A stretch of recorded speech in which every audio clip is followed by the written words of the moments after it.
अध्याय 10 भारतीय लोकतंत्र के संचालन में आने वाली बाधाएं। बहुविकल्पीय प्रश्न।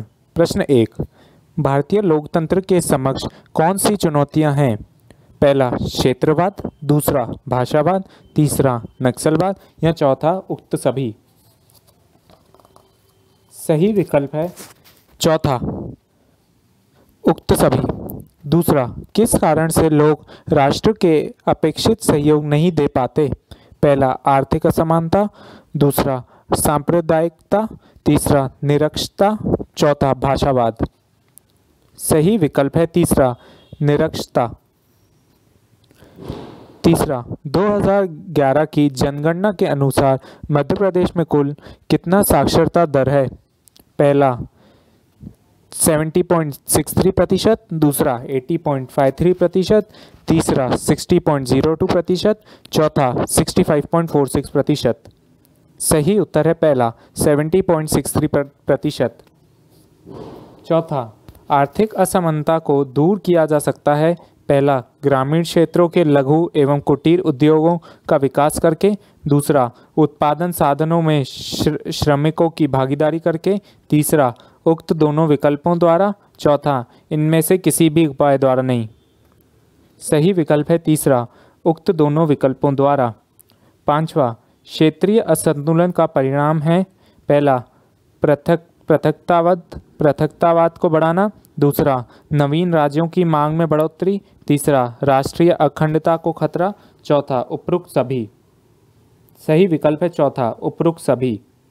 छठा, निम्न में से कौन सा क्षेत्रीय असंतुलन वाला क्षेत्र है? पहला मध्य क्षेत्र, दूसरा दक्षिण क्षेत्र, तीसरा उत्तर क्षेत्र, चौथा उत्तर पूर्व क्षेत्र। सही विकल्प है चौथा उत्तर पूर्व क्षेत्र। सातवां, क्षेत्रवाद का सर्वाधिक महत्वपूर्ण पक्ष है। पहला गरीबी, दूसरा राजनीतिक लाभ, तीसरा पृथक राज्य की मांग या चौथा आर्थिक सुधार। सही विकल्प है तीसरा पृथक राज्य की मांग। आठवां, वर्तमान में भारतीय संविधान की 8वीं अनुसूची में समावेश किया गया है। पहला 14 भाषाओं का, दूसरा 18 भाषाओं का, तीसरा 22 भाषाओं का या चौथा 28 भाषाओं का।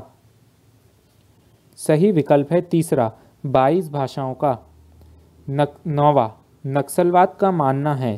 पहला परिवर्तन सशस्त्र क्रांति के द्वारा ही संभव है, दूसरा परिवर्तन शांतिपूर्ण तरीके से संभव है, तीसरा परिवर्तन उग्र आंदोलन से संभव है, चौथा सत्ता परिवर्तन से संभव है। सही विकल्प है पहला परिवर्तन सशस्त्र क्रांति के द्वारा ही संभव है। 10वां, कोंडापल्ली सीतारमैया के नेतृत्व में पीपुल्स वार ग्रुप की स्थापना हुई। पहला 1971 में, दूसरा 1972 में, तीसरा 1980 में या चौथा 1990 में। सही विकल्प है तीसरा 1980 में। 11, आंध्र प्रदेश सरकार के पीपुल्स वार ग्रुप तथा इसके 6 संगठनों को प्रतिबंधित किया था। पहला 1992 में, दूसरा 2001 में, तीसरा 2004 में या चौथा 2005 में। सही विकल्प है पहला 1992 में। अगला प्रश्न, रिक्त स्थान पूर्ति। रिक्त स्थान लोग भाग्यवादी होते हैं। उत्तर निरक्षर। दूसरा, आज़ादी से पूर्व भारत में साक्षरता सिर्फ रिक्त स्थान प्रतिशत थी। उत्तर 14।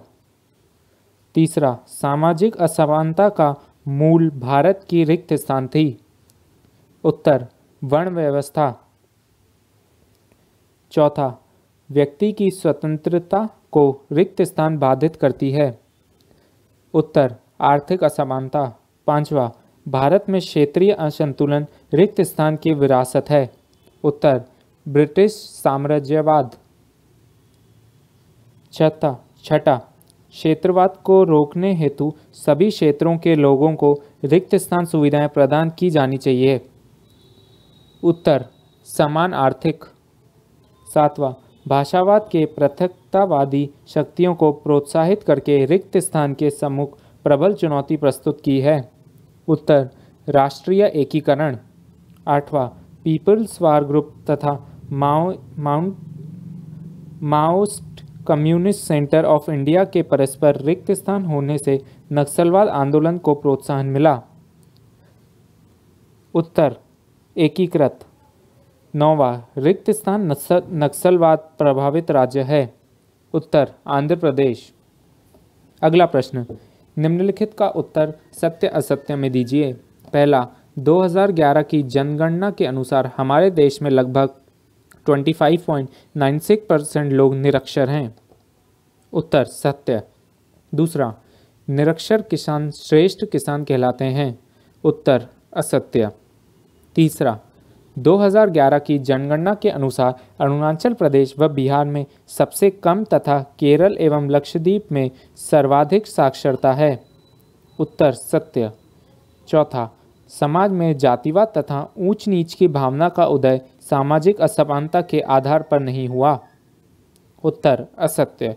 पांचवा, भूमिपुत्र के सिद्धांत ने भारत में संसरणात्मक क्षेत्रवाद को बढ़ाया है। उत्तर सत्य।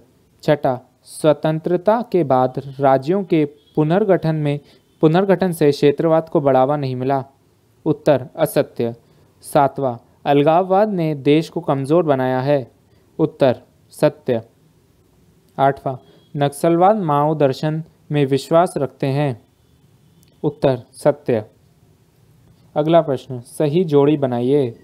पहला, क्षेत्रवाद के उदय के कारण। उत्तर भाषाई लगाव। दूसरा, तेलंगाना समस्या। उत्तर आंध्र प्रदेश। तीसरा, मध्य प्रदेश में पुरुष एवं महिला निरक्षरता। उत्तर 19.47 तथा 39.98%। चौथा, उत्तर दक्षिण की संकुचित मनोवृत्तियाँ। उत्तर भाषावाद। पांचवा, क्षेत्रीय असंतुलन का कारण। उत्तर आर्थिक स्थिति। छठा, गोरखालैंड आंदोलन। उत्तर असम। अगला प्रश्न, निम्नलिखित का उत्तर एक शब्द या वाक्य में दीजिए। प्रश्न 1, भारतीय लोकतंत्र के विकास में बाधक तत्व कौन सा है? उत्तर क्षेत्रवाद। प्रश्न 2, भाषावाद की वजह से राज्यों के निर्माण के फलस्वरूप किस प्रकार की प्रवृत्ति को बल मिलेगा? उत्तर पृथकतावादी प्रवृत्ति को। प्रश्न 3, सरकार की भाषा नीति के विरुद्ध में त्यागपत्र देने वाले मंत्रियों के नाम लिखिए। उत्तर CD देशमुख तथा SC छागला। प्रश्न 4, 1955 में गठित राजभाषा आयोग का अध्यक्ष कौन था? उत्तर BJ खेर। प्रश्न 5, हिंसात्मक राजनीति का उदय किसके परिणाम स्वरूप हुआ है? उत्तर क्षेत्रीय असंतुलन। प्रश्न 6, राजनीतिक दलों तथा राजनेताओं ने अपनी राजनीतिक महत्वाकांक्षा को पूर्ण करने हेतु किसको बढ़ावा दिया है? उत्तर क्षेत्रवाद। प्रश्न 7, नक्सलवाद का आंदोलन किस गांव से संबंधित है? उत्तर नक्सलवाड़ी। प्रश्न 8, लोकतंत्र जनता के द्वारा और जनता के लिए शासन है, यह किस विद्वान का कथन है? उत्तर अब्राहम लिंकन। अति लघु उत्तरीय प्रश्न। प्रश्न 1, मध्य प्रदेश में 2011 की जनगणना के अनुसार कितने प्रतिशत पुरुष एवं महिलाएं निरक्षर हैं? उत्तर मध्य प्रदेश में 2011 की जनगणना के अनुसार 19.47% पुरुष एवं 39.98% महिलाएं निरक्षर हैं।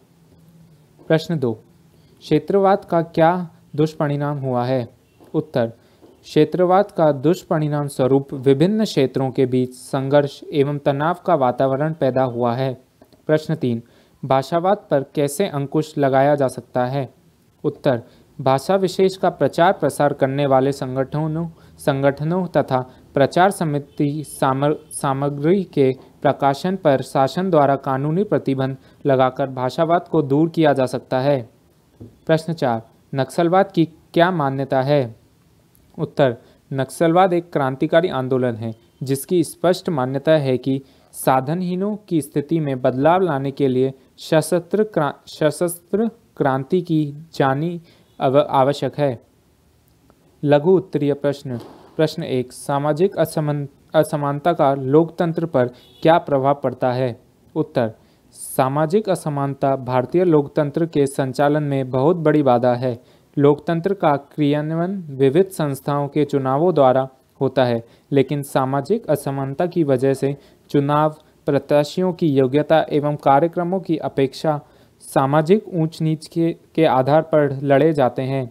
सामाजिक संरचना की वजह से उच्च वर्ग अपने ही वर्ग के उम्मीदवार को तथा निम्न वर्ग अपने स्वयं के वर्ग से संबंधित प्रत्याशी को ही वोट देता है। ऐसे निर्वाचन के फलस्वरूप गठित प्रतिनिधि संस्थाएं लोकतंत्र के सार्वजनिक हित के दृष्टिकोण से नहीं अपितु समाज के उच्च अथवा निम्न वर्ग के हितार्थ कार्य करती हैं। इससे सार्वजनिक एवं राष्ट्रीय हित उपेक्षित होते हैं। प्रश्न 2, आर्थिक असमानता का लोकतंत्र पर क्या प्रभाव पड़ता है? उत्तर, भारतीय लोकतंत्र के व्यवहारिक स्वरूप को आर्थिक असमानता ने काफ़ी प्रभावित किया है। हमारे देश में जहां ऐसे गरीब बेरोजगार हैं जिन्हें 2 वक्त की रोटी भी मिलना मुश्किल है, वहीं दूसरी तरफ ऐसा धनिक वर्ग भी है जिसकी राजनीति पर मजबूत पकड़ है। धनिक वर्ग पूंजी की शक्ति के बल पर मतदाताओं को प्रभावित करके उनके वोट खरीदकर विजयी हो जाता है। आज चुनाव लड़ना अत्यधिक खर्चीला हो गया है तथा गरीब व्यक्ति तो अब चुनाव लड़ने का साहस भी नहीं जुटा पाता। अतः स्पष्ट है कि भारतीय लोकतंत्र के संचालन में धनिक व्यक्ति का वर्चस्व बढ़ता ही जा रहा है, गरीब व्यक्ति उससे निरंतर दूर होता जा रहा है। प्रश्न 3, आर्थिक असमानता के कोई 4 कारण लिखिए। उत्तर, आर्थिक असमानता के मुख्य 4 कारण निम्नलिखित हैं। उत्तर, आर्थिक असमानता के मुख्य 4 कारण निम्नलिखित हैं। पहला, आर्थिक असमानता का प्रमुख कारण निर्धनता अर्थात गरीबी है। दूसरा, दिन प्रतिदिन बढ़ती हुई जनसंख्या भी आर्थिक असमानता का एक अन्य कारण है। तीसरा, जातिवाद भी आर्थिक असमानता को बढ़ाने में निर्णायक भूमिका का निर्वहन करता है। चौथा, आर्थिक असमानता का एक अन्य कारण बढ़ती हुई बेरोजगारी भी है। प्रश्न 4, आर्थिक असमानता से आप क्या समझते हैं? भारतीय संविधान में इसे दूर करने के कौन से उपाय प्रस्तावित हैं? लिखिए। उत्तर, आर्थिक असमानता का अभिप्राय संपत्ति का असमान वितरण है। भारत संविधान का अनुच्छेद 23, 24 तथा 39 आर्थिक असमानता को दूर करने का भरसक प्रयास करता है। संवैधानिक प्रावधान द्वारा शोषण तथा बेगार का निषेध किया गया है। पूंजी का कुछ हाथों में संकीर्णन न होने पाए इसका प्रयास किए गए हैं। समाज के भौतिक संसाधनों का समान वितरण किए जाने के भी प्रावधान हैं। प्रश्न 5, भारतीय राजनीति में क्षेत्रीयता का क्या कारण है? उत्तर, भारत में आज़ादी के पश्चात राज्यों का पुनर्गठन किया गया। इस पुनर्गठन के दौरान प्राचीन रियासतों का राज्यों में विलय कर दिया गया। देशी रियासतों ने भारतीय संघ के राज्यों में मिला दिए जाने के बावजूद स्थानीय निवासियों तथा रियासतदारों को यह लगने लगा कि यदि उनके रियासत के भाग को पृथक राज्य की श्रेणी में रखा जाता है, उनका पिछड़ापन एवं गरीबी दूर हो जाती।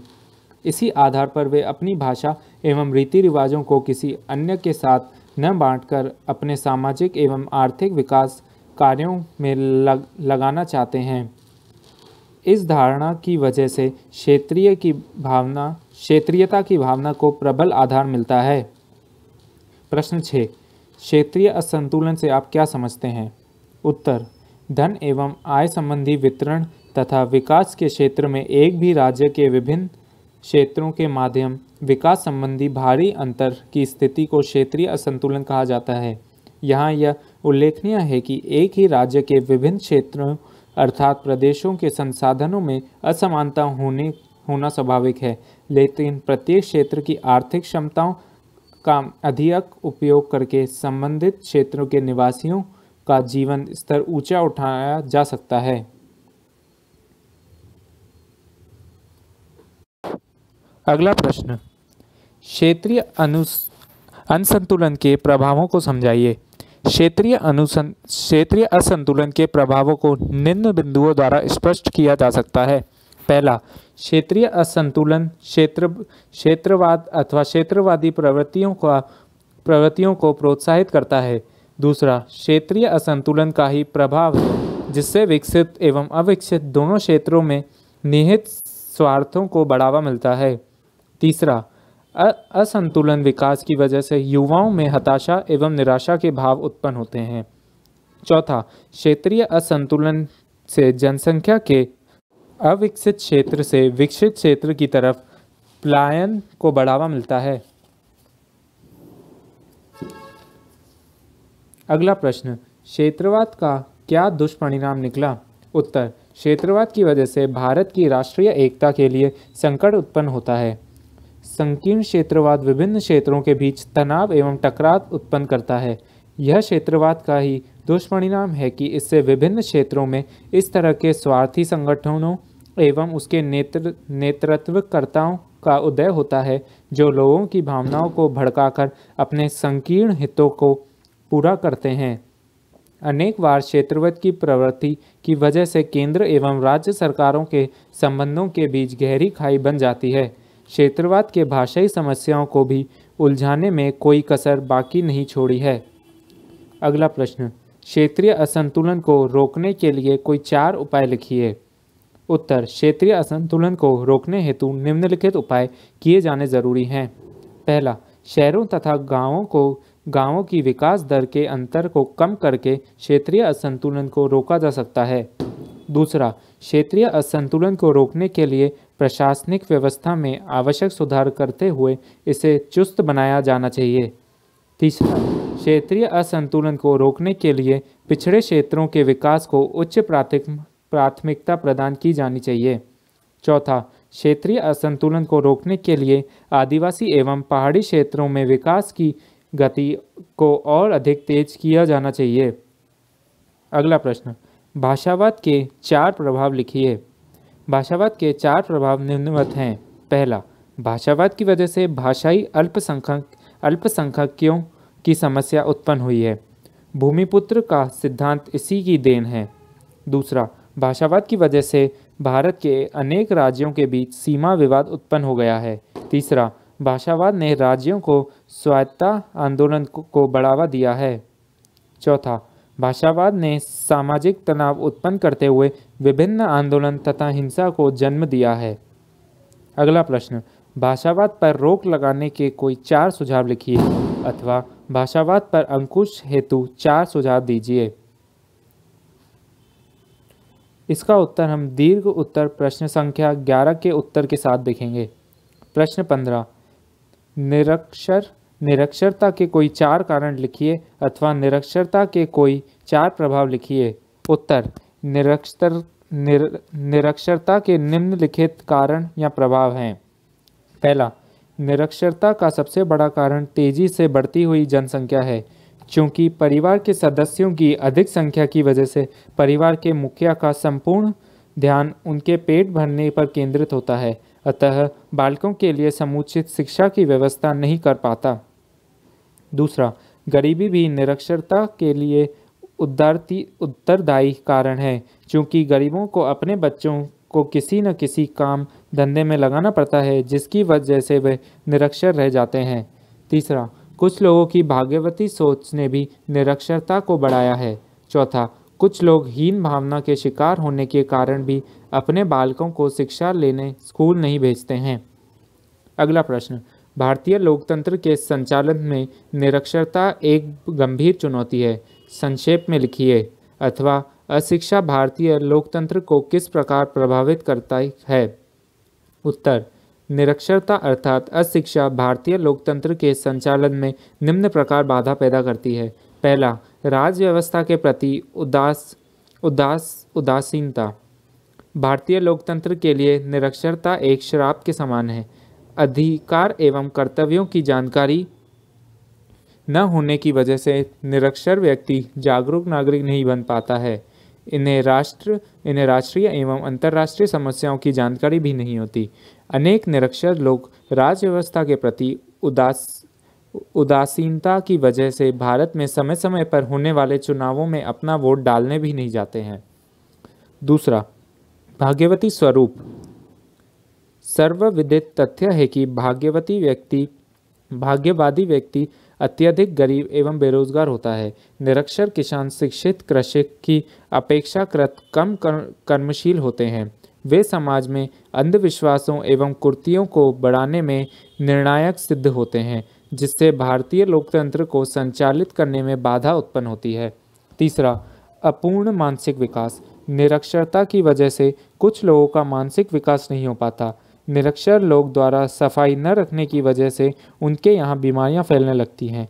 अपने पिछड़े हुए दृष्टिकोण की वजह से निरक्षर लोग सोचते हैं कि ऐसा सरकार द्वारा अपर्याप्त स्वास्थ्य सुविधाओं के कारण हुआ है। चौथा, हीन भावना के शिकार। हीन भावना का शिकार होने के कारण निरक्षर लोग अपने बच्चों को स्कूल पढ़ने न भेजकर किसी काम धंधे में लगा देते हैं। आज के बालक कल के भारत के निर्माता हैं। यदि वे निरक्षर रह जाएंगे तो भारतीय लोकतंत्र के संचालन में बहुत बड़ी बाधा पैदा होगी। अगला प्रश्न, निरक्षरता व्यक्ति की स्वतंत्रता को बाधित करती है, सिद्ध कीजिए। उत्तर, सर्वमान्य तथ्य है कि व्यक्ति की स्वतंत्रता लोकतंत्र द्वारा सुनिश्चित की जाती है। निरक्षरता अथवा अशिक्षा व्यक्ति को अपना स्वेच्छा अनुसार जीवन यापन करने की आज़ादी को बाधित करती है। यह एक ऐसी स्वतंत्रता है जिसे लोकतंत्र शासन प्रणाली द्वारा प्रत्येक व्यक्ति को उपलब्ध कराया जाता है। यहाँ यह उल्लेखनीय है कि व्यवहारिक रूप से इस आधार को क्रियान्वित कराने के लिए लोगों का शिक्षित होना परम आवश्यक है। शिक्षा ही एकमात्र ऐसा माध्यम है जिसके द्वारा लोगों को सामाजिक, आर्थिक तथा राजनीतिक विकल्पों की समुचित जानकारी प्राप्त होती है।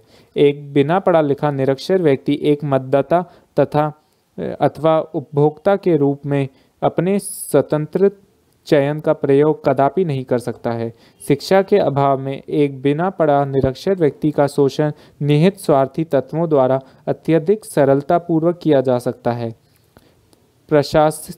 प्रशासकीय तंत्र भी उसे बड़ी सरलता से गुमराह कर सकता है।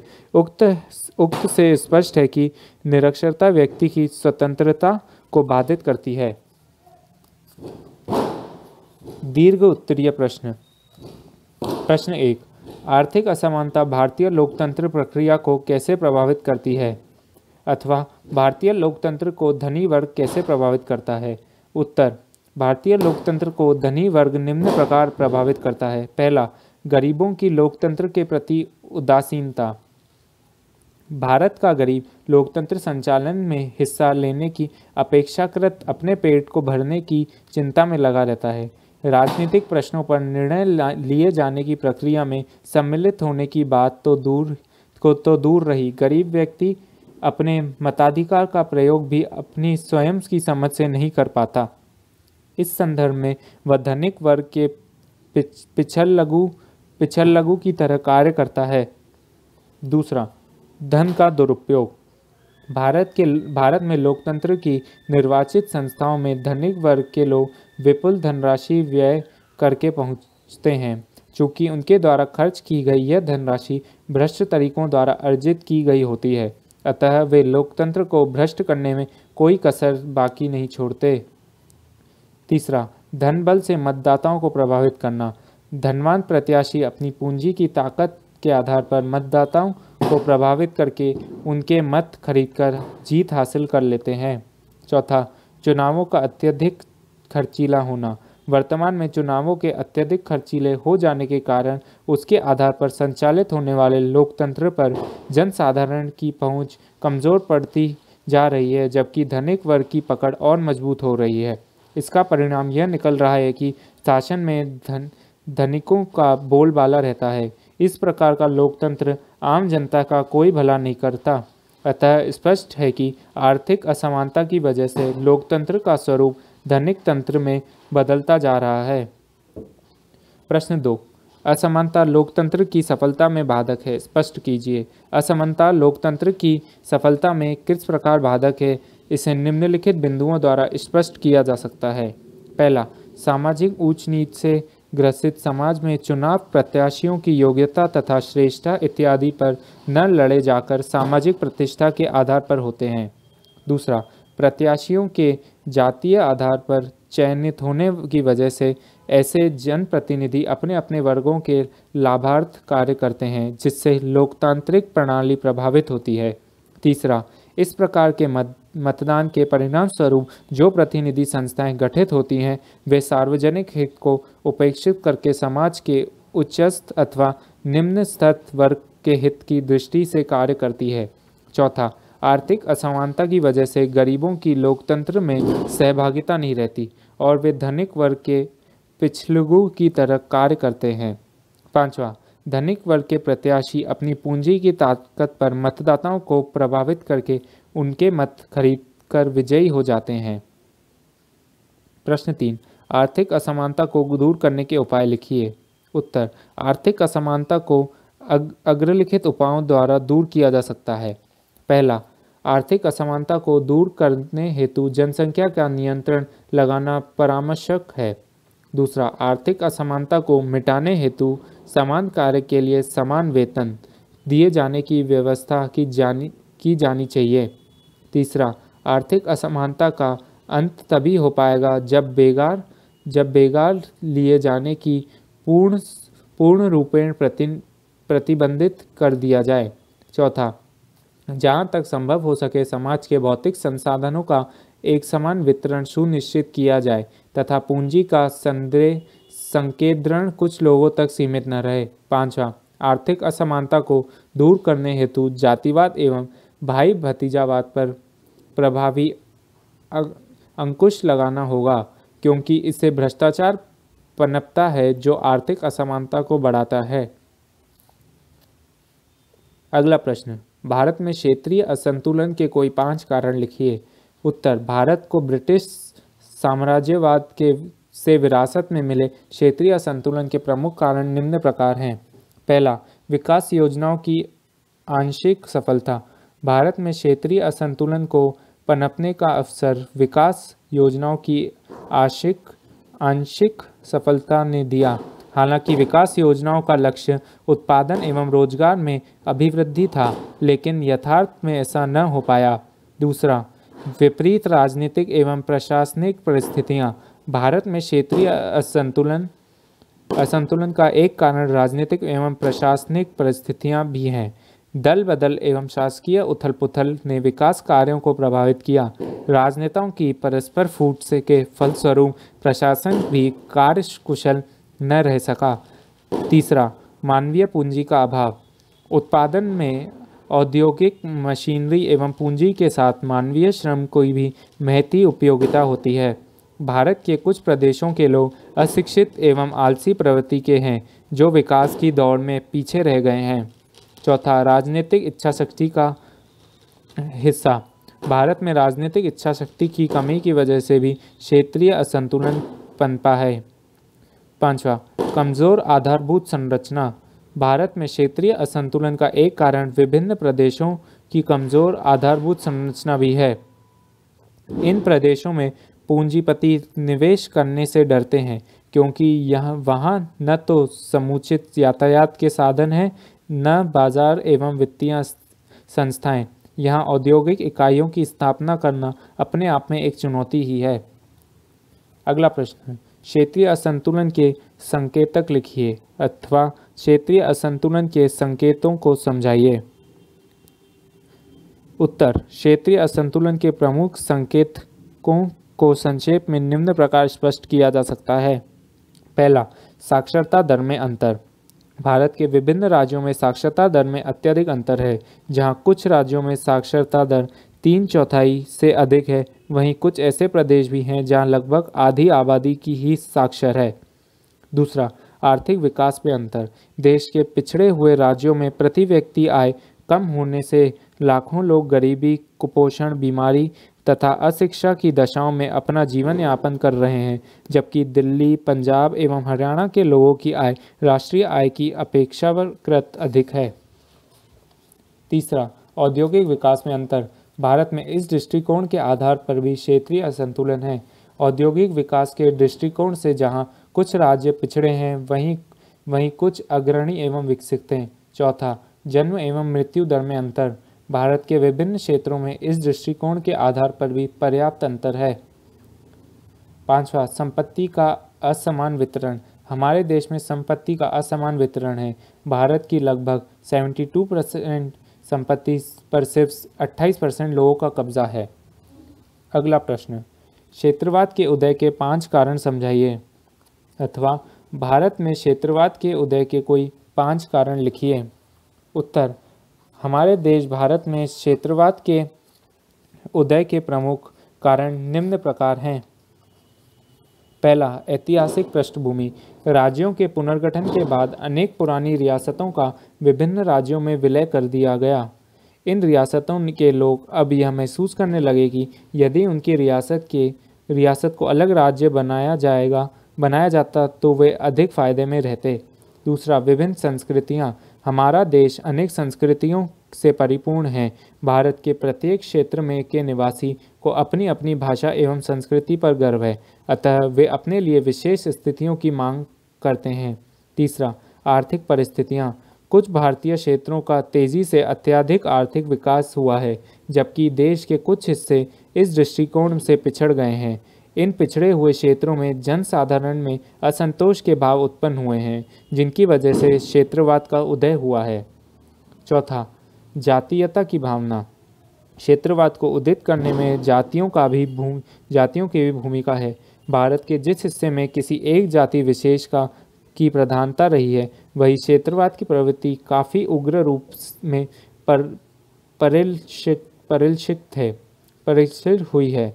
5वां, राजनीतिक परिस्थितियाँ। राजनेता अपनी राजनीतिक महत्वाकांक्षाओं को पूर्ण करने हेतु प्रादेशिकता की आग को तेज करने का हर संभव उपाय करते हैं। उनका यह कृत्य क्षेत्रवाद को उदित करने में सहायक सिद्ध होता है। अगला प्रश्न, भारतीय लोकतंत्र के संचालन में आने वाली बड़ी बाधा क्षेत्रवाद को रोकने के उपाय बताइए, अथवा क्षेत्रवाद को रोकने के कोई 5 उपाय लिखिए, अथवा क्षेत्रवाद को रोकने के उपायों पर एक संक्षिप्त लेख लिखिए। उत्तर, भारतीय लोकतंत्र के संचालन में आने वाली प्रमुख बाधा क्षेत्रवाद को रोकने हेतु निम्नलिखित उपाय किए जा सकते हैं। पहला, शासकीय नीतियाँ इस तरह निर्धारित हो जिससे समस्त उप सांस्कृतिक क्षेत्रों का संतुलित आर्थिक विकास संभव हो सके। दूसरा, उप सांस्कृतिक क्षेत्रों की उच्च आकांक्षाओं की यथासंभव पूर्ति की जाए। तीसरा, केंद्र तथा उसकी इकाई राज्यों के संबंधों को इस प्रकार विकसित किया जाए जिससे उनमें किसी प्रकार के असंतोष के भाव पैदा ही न होने पाए। चौथा, राष्ट्रीय विचारधारा का विरोध करके क्षेत्रीय राजनीति को महत्व देने वाले नेताओं तथा राजनीतिक दलों की कार्यप्रणाली को समिति करके ही क्षेत्रवाद पर अंकुश लगाया जा सकता है। 5वां, एक क्षेत्र के लोगों की दूसरे क्षेत्र के प्रति अधिक सहनशीलता की भावना विकसित करने हेतु प्रचार माध्यमों द्वारा अलग अलग क्षेत्रों की सांस्कृतिक विशेषताओं से जनसाधारण को अवगत कराया जाना चाहिए। अगला प्रश्न, भारत में राष्ट्रीय एकीकरण के मार्ग में भाषावाद एक प्रमुख बाधा है, संक्षेप में लिखिए। उत्तर, हमारे देश भारत में भाषावाद की वजह से पंजाब एवं हरियाणा, महाराष्ट्र एवं केरल एवं कर्नाटक तथा अरुणाचल प्रदेश व असम राज्यों के बीच समय समय पर सीमा विवाद पैदा हुए। हालांकि अनेक राज्यों का गठन भाषाई आधार पर समान भाषा बोलने वाले अनेक क्षेत्रों को मिलाकर किया गया है, लेकिन इसके बावजूद भाषाई राजनीति ने क्षेत्रीय असंतुलन जैसी विकराल समस्याओं को पनपाने में कोई कसर बाकी नहीं छोड़ी है। भाषावाद ने राज्यों के स्वायत्ता आंदोलनों को तीव्रता से बढ़ाया दिया है। भाषाई राजनीति को बढ़ावा देने में तमिलनाडु एवं दक्षिण में मुन्नेत्र कड़गम, केरल एवं पश्चिम बंगाल के मार्क्सवादी पार्टी और पंजाब में अकाली दल की भूमिका किसी से छुपी नहीं है। भाषावाद की वजह से देश में अनेक हिंसक आंदोलन हुए हैं, जिनमें लोगों को जान तथा माल की भारी हानि हुई है। विभिन्न राजनीतिक दल चुनावों के दौरान भाषाई राजनीति को और हवा देकर जनसाधारण की भावनाओं से खेलते हुए अपने राजनीतिक स्वार्थों की पूर्ति करते हैं। उक्त से स्पष्ट है कि भारत में राष्ट्रीय एकीकरण के मार्ग में भाषावाद एक प्रमुख बाधा है। अगला प्रश्न, भाषावाद के दुष्परिणाम पर एक संक्षिप्त निबंध लिखिए। उत्तर, भाषावाद के दुष्परिणाम को संक्षेप में निम्न प्रकार स्पष्ट किया जा सकता है। पहला, भाषाई आधार पर राज्यों का पुनर्गठन। सर्वप्रथम 1962 में भाषाई आधार पर अलग राज्य के निर्माण हेतु तेलुगु नेता श्री रामुलु ने सशक्त आंदोलन किया, जिसके फलस्वरूप आंध्र प्रदेश का गठन हुआ। इस तरह 1956 में भाषाई आधार पर राज्यों के निर्माण हेतु हिंसक आंदोलन, उग्र प्रदर्शन तथा भीषण दंगे हुए। इसके परिणाम स्वरूप महाराष्ट्र, पंजाब एवं हरियाणा इत्यादि राज्यों का पुनर्गठन भाषाई आधार पर करना पड़ा। दूसरा, हिंदी विरोधी आंदोलन। 1963 में अंग्रेजी के पक्ष तथा राजभाषा हिंदी के विरोध में हिंसक आंदोलन हुए। दक्षिण के अंग्रेजी समर्थक राजनेताओं की मांग पर राजभाषा संशोधन अधिनियम 1967 पारित करके अंग्रेजी को अनिश्चितकाल के लिए सह राजभाषा की मान्यता दी गई। तीसरा, क्षेत्रीय भाषाओं को मान्यता। हालांकि संविधान की 8वीं अनुसूची द्वारा 22 भाषाओं को क्षेत्रीय स्तर पर मान्यता हासिल है, लेकिन अभी भी विभिन्न क्षेत्रीय भाषाओं को इनमें सम्मिलित किए जाने की मांग हेतु आंदोलन होते रहते हैं। चौथा, सीमावर्ती क्षेत्रों में विवाद। भारत के अनेक राज्यों में सीमावर्ती क्षेत्रों की भाषा के आधार पर भी विवाद शुरू हुए। पांचवा, सामान्य नीति का अभाव। भाषाई विवाद की वजह से अभी तक शिक्षा के उचित माध्यम की सर्वमान्य नीति का निर्धारण नहीं हो पाया है। हालांकि इस संदर्भ में त्रिभाषा सूत्र को अपनाया गया, लेकिन अभी तक इसका परिपालन ईमानदारी से नहीं किया जा रहा। अगला प्रश्न, भाषावाद पर अंकुश हेतु कोई 5 सुझाव दीजिए। उत्तर, भाषावाद पर प्रभावी अंकुश लगाने हेतु निम्नलिखित कदम उठाए जाने चाहिए। पहला, भारत की राजभाषा एवं संपर्क भाषा हिंदी ही हो सकती है, अतः अहिंदी भाषाई प्रदेशों को इस तथ्य को स्वीकारने हेतु प्रेरित किया जाना चाहिए। दूसरा, हिंदी भाषी लोगों को अहिंदी भाषा लोगों की कठिनाइयों की ओर उचित ध्यान देना चाहिए तथा दोनों ही पक्षों को भाषाई उग्रता से बचना चाहिए। तीसरा, अंग्रेजी भाषा का प्रयोग सीमित किया जाए, लेकिन उसे पूर्ण रूपण समाप्त नहीं किया जाना चाहिए। चौथा, त्रिभाषा सूत्र को पूर्ण निष्ठापूर्वक लागू किया जाना चाहिए तथा भाषा को राजनीतिक स्वार्थों की पूर्ति का साधन बनाने से रोका जाना चाहिए। पांचवा, सभी स्तरों पर शिक्षा का माध्यम प्रादेशिक भाषाओं को बनाया जाए। इस प्रयोजन के लिए प्रादेशिक भाषाओं के विकसित हेतु पर्याप्त रूप से ध्यान देना चाहिए। अगला प्रश्न, भारत में निरक्षरता को दूर करने के उपाय बताइए। उत्तर, भारत में निरक्षरता को दूर करने हेतु निम्न उपाय किए जाने चाहिए। पहला, भारत में तेजी से बढ़ रही जनसंख्या के नियंत्रित करना होगा। इसके लिए जनसाधारण को जागरूक बनाकर परिवार योजना का महत्व समझाना होगा। जब परिवार में कम बच्चे होंगे तब परिवार का मुखिया उनकी समुचित शिक्षा व्यवस्था कर पाएगा। दूसरा, भारत सरकार को देश से गरीबी मिटाने हेतु कुछ ठोस कदम उठाने होंगे तथा गरीबी की सीमा रेखा में आने वाले परिवारों के बालकों को शिक्षित करने की समयबद्ध योजना लागू करनी होगी। तीसरा, हमारे देश में अनेक भाग्यवादी लोग भी निवास करते हैं। उन्हें कर्मवादी बनकर एवं उनकी कुंठित विचारधारा को बदलकर निरक्षरता को दूर किया जा सकता है। पांचवा, बालकों को शिक्षा लेने स्कूल भेजने के लिए कुछ ऐसी रोचक योजनाएं बनानी होंगी जिससे कि हीन भावना से ग्रसित लोग भी अपने बच्चों को पढ़ने के लिए भेजें। पांचवा, बच्चों को खेल खेल में शिक्षित करने तथा कार्टून फिल्मों के द्वारा उन्हें शिक्षा के प्रति रुचि एवं जिज्ञासा पैदा करने का भरसक प्रयास करना होगा, जिससे निरक्षरता को जड़ से उखाड़ फेंका जा सके। अगला प्रश्न, नक्सलवाद पर एक संक्षिप्त निबंध लिखिए अथवा नक्सलवाद क्या है, इसका विकास और उत्पत्ति लिखिए। उत्तर, नक्सलवाद शब्द का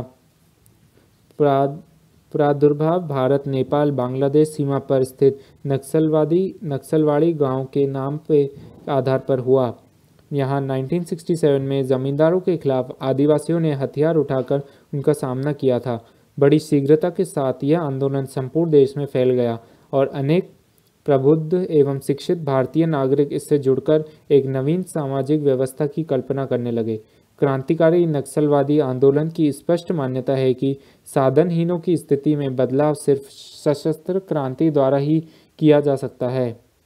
नक्सलवादी माओ की इस विचारधारा से सहमत हैं कि क्रांति की सफलता उत्तम श्रेणी के हथियारों पर ही नहीं अपितु अच्छे प्रकार के लोगों की लामबंदी पर निर्भर करती है।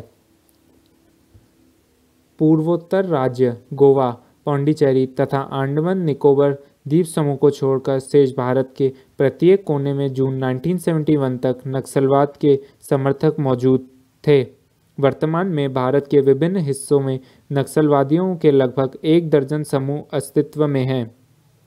भारत के 10 राज्यों में सक्रिय नक्सलियों ने जनवरी 2013 से गुरिल्ला युद्ध की ट्रेडमार्क तकनीक बूबी ट्रैप को अपनाना शुरू किया। 13 अप्रैल 2018 को छत्तीसगढ़ के सुकमा जिले में नक्सली हमले में 9 सीआरपीएफ जवानों को अपनी जान से हाथ धोना पड़ा। 28 जून 2019 को छत्तीसगढ़ के बीजापुर में नक्सली हमले में 2 जवान शहीद हुए एवं स्कूली छात्रा की मौत हुई। पिछले 10 वर्षों में नक्सलवादियों की शक्ति 10 गुना बढ़ी है। जनवरी 2014 से अप्रैल 2019 तक की 5 वर्षों की अवधि में 942 नक्सली हिंसा की घटनाएं हुई, जिसमें 451 लोग मारे गए तथा 1589 घायल हुए। अगला प्रश्न, पीपुल्स वॉर ग्रुप के प्रमुख कार्यक्रम पर संक्षेप में प्रकाश डालिए। उत्तर, हालांकि भारत के विभिन्न भागों में लगभग 1 दर्जन नक्सलवादियों के समूह सक्रिय हैं। इनमें 1980 में बना आंध्र प्रदेश के कोंडापल्ली सीतारमैया के नेतृत्व वाला पीपल्स वॉर ग्रुप PWG प्रमुख है। हालांकि 1992 में आंध्र प्रदेश सरकार द्वारा पीपल्स वॉर ग्रुप को उसके 6 अन्य सहयोगी संगठनों के साथ प्रतिबंधित किया जा चुका है, लेकिन अभी भी वह अपनी गतिविधियों में संलिप्त हैं। नक्सलवादी आंदोलन में जान फूंकने वाले पीपल्स वॉर ग्रुप के प्रमुख कार्यक्रमों को संक्षेप में निम्न प्रकार स्पष्ट किया जा सकता है। पहला, भूमि का पुनर्वितरण करना। दूसरा, खेतर मजदूरों को उनका द्वारा किए गए कार्य की न्यूनतम मजदूरी दिलाना। तीसरा, कर एवं विभिन्न प्रकार के जुर्माना लगाना। चौथा, विभिन्न जन आंदोलन को संचालित करना। पांचवा, सरकारी संपत्ति को क्षति पहुंचाना, शासकीय कर्मचारियों व अधिकारियों का अपहरण करना एवं पुलिस पर घातक हमले करना। तथा छठवां, सामाजिक संहिता लागू करना। अध्याय 10 यहाँ समाप्त हुआ।